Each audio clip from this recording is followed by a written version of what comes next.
So I decided to pay a special visit to my favorite genre of movies, horror. And what better place to visit than slasher movies? Somewhere in between the monster movies of the 1950s and the ghost filled paranoia flicks of today, there lives a subgenre of horror that shows us the true violence man is capable of slasher movies.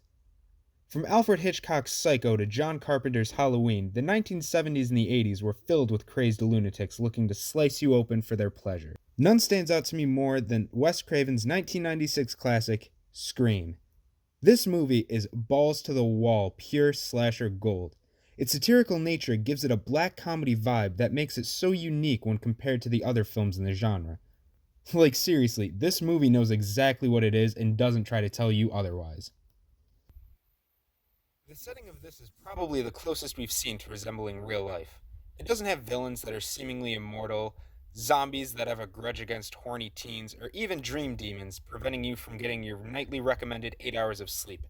Just a normal person with a knife who loves scary movies a little bit too much. This almost real world setting actually has famous horror and slasher movies existing in it, allowing the characters to constantly reference them and the cliches that are present in almost all of them, creating the satirical vibe that fills the movie. The plot follows leading lady Sydney Prescott, played brilliantly by Nev Campbell, and her friends as they try to figure out who has been committing all of these gruesome murders while at the same time trying to stay alive themselves. The characters consist of the lead, Sydney, and her close friends, the stereotypical blonde Tatum, played by Rose McGowan, Randy, the horror film buff, played by Jamie Kennedy, the lovable spaz Stu, played by Shaggy himself, Matthew Lillard, and her super pushy and sexually repressed boyfriend, Billy, played by Skeet Ulrich. Alongside them, you have Courtney Cox's spunky investigative reporter Gail Weathers and David Arquette's goofball rookie cop Dewey, Tatum's brother. The movie starts off with Casey Becker, played by Drew Barrymore, and her boyfriend, Steve, as they're terrorized and ultimately killed by a person in black robes and a ghost mask who spouts horror movie trivia. This leads to a series of more horrific murders that leave the town in panic and fear. Side note, killing off such a high profile actress in the first 15 minutes of your movie is such a power move. It adds such a serious sense of unpredictability to the story. You never know what's going to happen next, so the film definitely benefits from that. These murders cause the core group of characters to start suspecting each other as the trust between them fades away from paranoia. As Sydney is personally being targeted by the killer, she and others start to suspect her boyfriend Billy, but he throws the suspicion on Randy for being such a huge horror fan.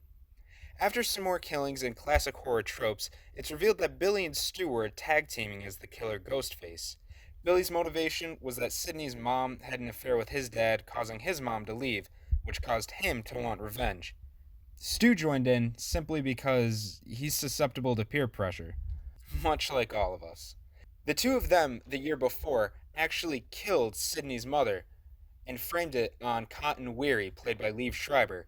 This was the first step in their master plan of getting revenge. In the end, after a series of hijinks chasing Sydney throughout the house, the two killers are ultimately killed themselves, and everyone else lives happily ever after. Until the sequel.